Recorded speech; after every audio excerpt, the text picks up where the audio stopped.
Now, if you saw that comment, which you probably did, now I got a request from the Conductor 810 to build the LEGO SD40-2 locomotive. And thank you for saying it looks good. Did work on it for quite a while. It's been dormant by now.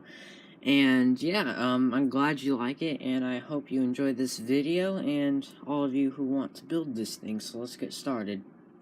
First thing for all of you who want to make this thing is the chassis, or the basic body buildup, or the skeleton, as I like to call it, the backbone of everything, is the chassis itself. Now, this is actually the chassis of the engine model from, I think, the 2008, is it 2008, 2007, 2006, one of those years, the passenger train, and it has all the built-in engine, everything, bottom, wires, everything like that.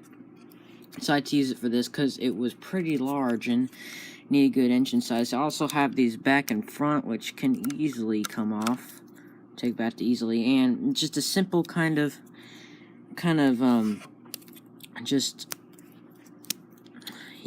like a bar here and everything like that.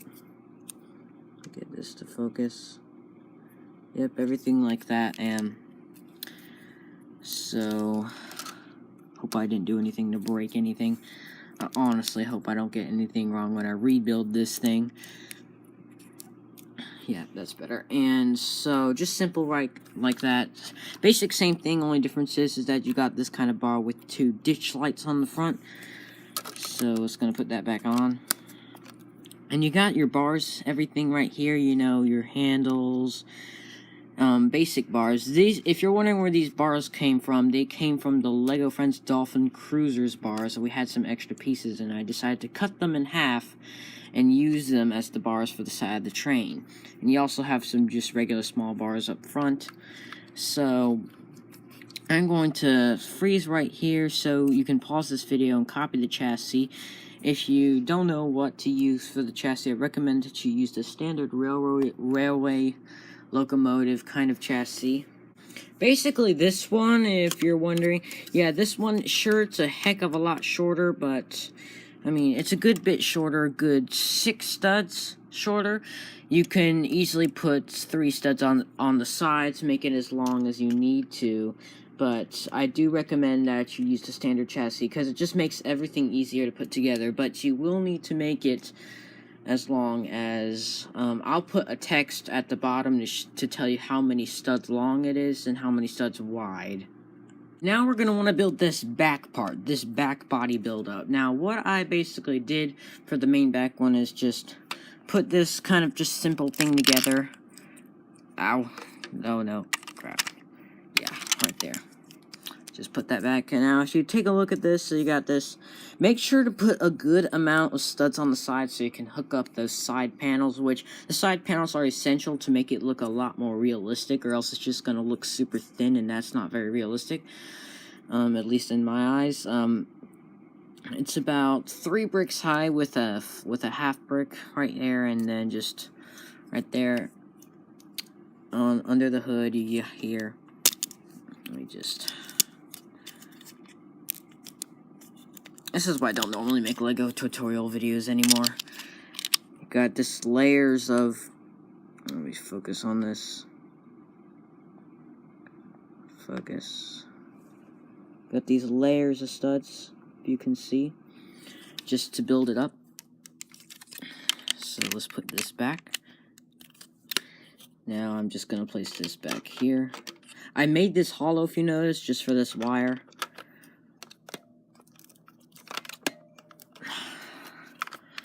God help me, don't break anything. Ah, good. And as you can see on the detail on the top, you got these. Normally these would be like crane move arounders where you put this, where you put a like a turnaround table thing where it turns. I use this for like the fans on top. Right here you have your I would make that my exhaust right there. Oops. So yeah, let's move on to the next part. Now we're going to move on to the side panels and the cab. Now the side panels are pretty straightforward. right here where I got the side panels, I stuck this side panel on, just, you know, random side panel. Put L for Lego right there, just a blue color. And I put these slanted vents, if I may call them, just for the vents on the side. I really tried to base this off the SD40-2. Then I just got a regular 4x6 side panel, stick it right on here. Now I was gonna make this move down, but I just decided not to do that. And basic same thing over here. I didn't have the same exact piece for the other side, so I'm just going to stick this here.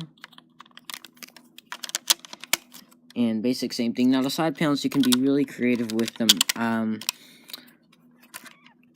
And do be really creative with the side panels, because the side panels really show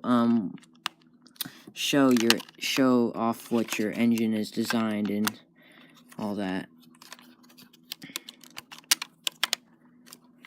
And now the cab. Now the cab you really need to get detailed, because that also is a big part. Now right here, I just built a simple kind of thing right here. Got these parts. Now these are 2 old style windows for the back panel windows. Right here, they just stick right on. And right here, I got this window with the big roof. Right here with the whistles just being two telescopes faced against each other, and right here just a simple thing for the lights, for the headlights, and they go right there, just in the two stud circles right there to stay in the middle. Then you got easily just put them on, and boom.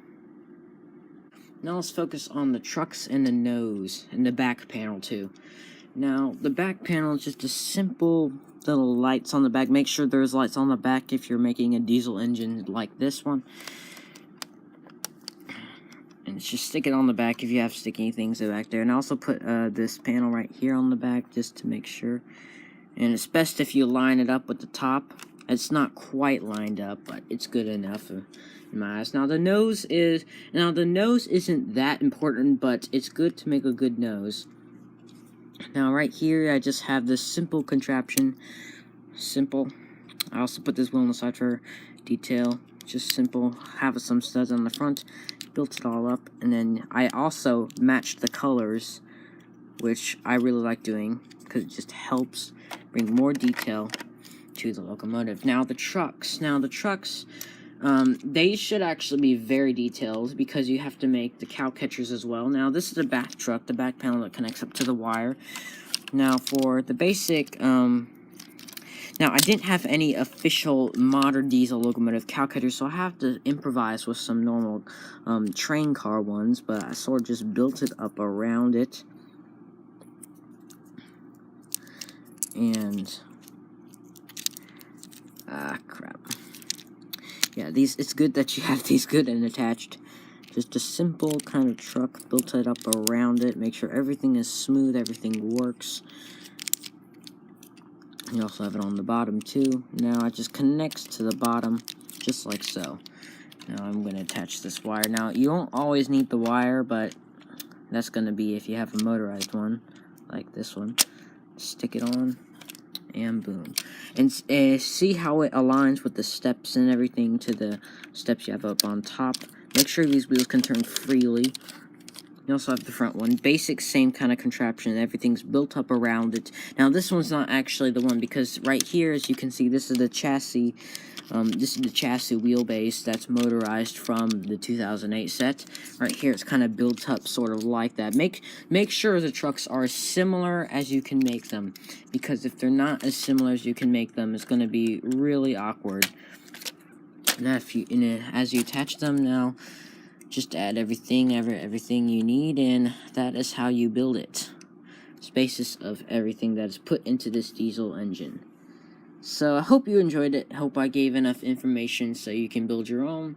Just remember, keep it detailed if you want to make it as realistic as possible, but also be creative with the colors and stuff like that. So thank you everyone for watching, and I'll see you in the next one.